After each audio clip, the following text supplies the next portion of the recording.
اے میرے پیارے آقا صلی اللہ علیہ وسلم کے دیوانوں، ذرا اپنے دل کے کانوں سے اس بات کو سنو، اللہ اکبر۔ حضور صلی اللہ تعالی علیہ وآلہ وسلم کے زمانے میں ایک یہودی سرکار دو عالم صلی اللہ تعالی علیہ وسلم کا دشمن تھا۔ ہر وقت سرکار دو عالم صلی اللہ تعالی علیہ وسلم کے شان میں گستاخی کرتا تھا۔ اس یہودی کا ایک لڑکا تھا، ماں باپ کی آنکھوں کا تارا تھا۔ وہ اپنے والدین سے سرکار کی توہین سن کر سرکار دو عالم صلی اللہ تعالی علیہ وآلہ وسلم کو نقصان پہنچانے کے لیے راستے میں کھڑا رہتا۔ ایک دن مدینہ منورہ سے سرکار دو عالم صلی اللہ تعالی علیہ وآلہ وسلم تشریف لے جا رہے تھے۔ اس یہودی نوجوان سرکار دو عالم صلی اللہ تعالی علیہ وسلم کے چہرے اقدس کو دیکھا، آنکھ سے آنکھ مل گئی، حضور مسکرانے لگے۔ اس یہودی نوجوان کے دل کی دنیا بدل گئی، عداوت کا چراغ بجھ گیا، عشق محبت کا چراغ روشن ہو گیا۔ اس نوجوان کو بغیر دیدار مصطفیٰ کے ذرا بھی چین نہیں آتا۔ اس کے دل میں والدین کی محبت اور رسول کی محبت کے درمیان جنگ شروع ہو گئی۔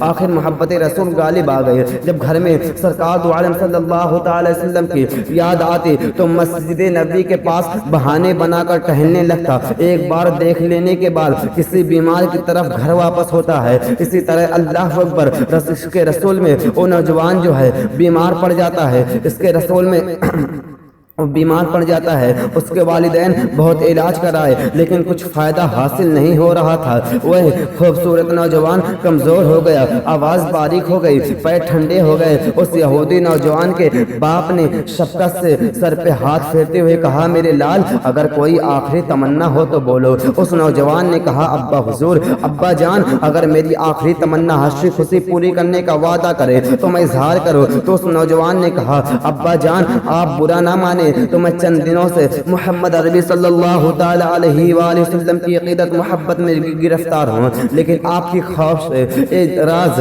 کسی پر ظاہر نہ کر سکا۔ اب میری آخری تمنا ہے کہ صرف ایک بار نورانی چہرہ دیکھ لوں اور میری روح نکل جائے۔ ابا حضور اگر آپ کا وعدہ سچا ہے تو سرکار دو عالم صلی اللہ تعالی علیہ وآلہ وسلم کی خدمت میں جا کر عرض کیجئے کہ آپ کا ایک غلام دنیا سے جا رہا ہے، اب آپ اس کے سرحانے نجات کا آخری مژدہ سنا دے۔ بیٹے کی زبان سے یہ الفاظ سننے کے بعد باپ کا چہرہ جو ہے اللہ اکبر غصے سے لال پیلا ہو گیا، مگر ایک لوتے بیٹے کی آخری خواہش کو پورا کرنے کا وعدہ تھا۔ باپ نے کہا کہ بیٹا میں سب غموں غصہ برداشت کرتے ہوئے کہا، اللہ اکبر تمہاری ہر خواہش کو پورا کروں گا، اگرچہ میرے لیے خطرے کی بات ہے، یہودی قوم مل کر مجھے ذات سے باہر کر دیں گے، لیکن تمہاری روح کی خوشی کے لیے سب کچھ برداشت کر لوں گا۔ اللہ اکبر سنو سنو، وہ یہودی نوجوان مسجد نبوی کے دروازے پر کھڑے ہو کر آواز لگایا کہ میں محمد عربی سے ملنا چاہتا ہوں۔ ایک خبر سن کر سرکار دو عالم صلی اللہ تعالی علیہ وآلہ وسلم دروازے پر تشریف لائے اور فرمایا، تمہیں کیا کہنا ہے؟ سرکار دو عالم صلی اللہ تعالی علیہ وآلہ وسلم کی محبت بھری باتوں کو سن کر اس یہودی کا جو ہے دل نرم ہو گیا اور غمگین آواز میں کہا کہ میرا ایک لوتا بیٹا عین جوانی میں دنیا سے جا رہا ہے، تمہاری محبت عقیدت کا جادو اب اسے آخری نیند سلا رہی ہے، تمہارے عشق کی آگ میرے بیٹوں کو جلا رہی ہے، وہ اپنی موت کی آخری گھڑی میں ہے اب، اور اس کی آخری تمنا یہ ہے کہ تم اس کے سرحانے کھڑے ہو کر آخرت کا مژدہ سنا دو۔ اس سن کر سرکار دو عالم صلی اللہ تعالی وسلم نے ارشاد فرماتے ہیں، اے میرے جانثار صحابہ چلو چلو، اللہ اکبر اس نوجوان کو دیکھا ہے جس کے خیر مقدم کے لیے آسمانوں میں دھوم مچی ہے۔ جب یہ نورانی قافلہ یہودی کے گھر پہنچا تو دیکھا وہ عاشق رسول کی آنکھیں انتظار کرتے کرتے بند ہو گئی۔ باپ نے بلا کر کہا، میرے لال آنکھ تو کھولو، دیکھو تمہارے محمد عربی صلی اللہ تعالی علیہ وسلم تمہارے سرحانے کھڑے ہیں۔ آواز کو سن کر جاتی ہوئی روح لوٹ آئی اور بیمار نے آنکھ کھول دی۔ نظر کے سامنے نورانی چہرہ دیکھ کر اس نوجوان نے دھیمی آواز میں اپنی تمنا ظاہر کی، میرے سرکار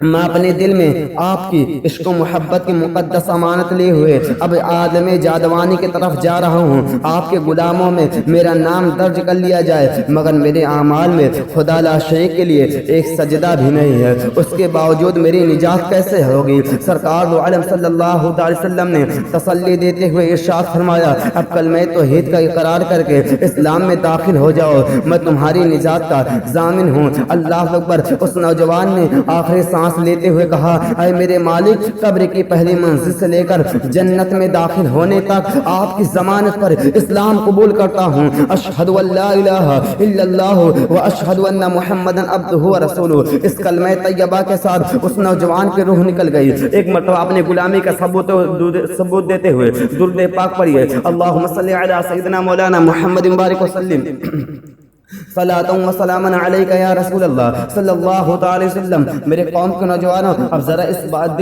اپنے دل کے کانوں سے اس بات کو سنو، یہودی کا سارا گھر ماتم کا دھا بن گیا۔ اس نوجوان یہودی کے باپ نے حضور صلی اللہ علیہ وسلم سے فرمایا، آقا یہ مسلمان کا جنازہ ہے، میرا جنازہ نہیں ہے، یہ اسلام کی امانت ہے، اب یہ میرے گھر کے بجائے آپ کی دریائے رحمت سے اٹھے گا، کفن دفن کی ساری ذمہ داری آپ کی سپرد ہے۔ حضور صلی اللہ علیہ وسلم نے صحابہ کرام سے فرمایا، کہا اس کو ایمان کا یہ بڑا خزانہ جو ہے اپنے کاندھوں پر اٹھا لے چلو، اور یہ جنت کے دولہا کا جنازہ ہے، مدینے کی گلیاں سے دھوم دھام کے ساتھ نکالا جائے گا۔ قرب و جوار کے سبھی لوگ جنازے میں شرکت کے لیے جمع ہو گئے۔ اللہ اکبر۔ آخری دیدار کے لیے چہرے سے کفن ہٹایا گیا تو چہرہ جو ہے 14ویں چاند کی طرح روشن تھا اور ہونٹوں پر مسکراہٹ پھیلی ہوئی تھی۔ یہ دنیا سے جانے والا خالی ہاتھ نہیں تھا، سرکار دو عالم صلی اللہ تعالی علیہ وسلم کے ضمانت کا اقرار نامہ اس کے ساتھ تھا۔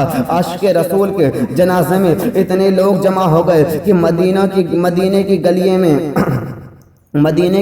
میں دل رکھنے کی اللہ اکبر جگہ نہیں رہ گئی۔ سرکار دو عالم صلی اللہ تعالی علیہ وسلم صرف اپنے پنجوں کے بل چل رہے تھے، ایڑی زمین پر نہیں لگ رہی تھی۔ ایک صحابہ کرام رضوان اللہ تعالی علیہم اجمعین نے یہ سن کر بڑی حیرانی سے پوچھ لیا تو سرکار دو عالم صلی اللہ تعالی علیہ وسلم نے فرمایا کہ آج آسمان سے رحمت کے فرشتے اتنی کثرت سے آئے ہیں اور جنازے میں شرکت ہیں کہ ان کے ہجوم میں پورا قدم زمین پر رکھنے کی جگہ نہیں مل رہی ہے۔ اس عاشق رسول کا جنازہ خود سرکار دو عالم صلی اللہ علیہ وسلم قبر میں اتارنے لگے۔ لوگوں نے اپنی آنکھ سے دیکھا کہ قبر جو ہے نور سے جگمگا رہی ہے۔ اس وقت حضور صلی اللہ علیہ وسلم کو اتنا پسینہ آ رہا تھا کہ کرتا مبارک پسینے کے قطروں سے بھیگ گیا۔ حضور صلی اللہ علیہ وسلم جب قبر سے باہر آئے تو حضور صلی اللہ علیہ وسلم کا چہرہ جو ہے خوشی سے دمک رہا تھا۔ سرکار نے صحابہ کرام نے کہا، کیا بات ہے کہ آپ آج بہت خوش نظر آ رہے ہیں؟ تو سرکار دو عالم صلی اللہ علیہ وسلم نے ارشاد فرمایا، جب یہ نوجوان مجھ سے جنت کی ضمانت لے رہا تھا تو حوران جنت نے سن لیا تھا، اس لیے وہ جنتی لباس اور جنتی خوشبو لے کر پہلے ہی سے قبر میں حاضر تھی، اور وہ جنت کے دولہوں کو لینے کے لیے حوران جنت کے ہجوم کی وجہ سے پسینہ ہو گیا۔ یہ سن کر صحابہ کرام خوشی سے جھوم اٹھے کہ عشق مصطفیٰ نے ایسے نوجوان کو جو زندگی میں ایک سجدہ بھی نہیں کیا تھا ایسے اعلیٰ منصب پر پہنچا دیا۔ تو برادران ملت اسلامیہ، آپ غور کیجئے تو معلوم ہوگا کہ محبت رسول تمام عبادتوں سے افضل ہے، محبت رسول تمام سجدوں سے افضل ہے، محبت رسول تمام روزوں سے افضل ہے، محبت رسول تمام نمازوں سے افضل ہے، محبت رسول دنیا کی تمام چیزوں سے افضل ہے، محبت رسول ہر مالی اور بدنی عبادت سے افضل ہے، محبت رسول اپنی جان و مال سے بھی افضل ہے، محبت رسول جنت سے بڑھ کر نعمت ہے۔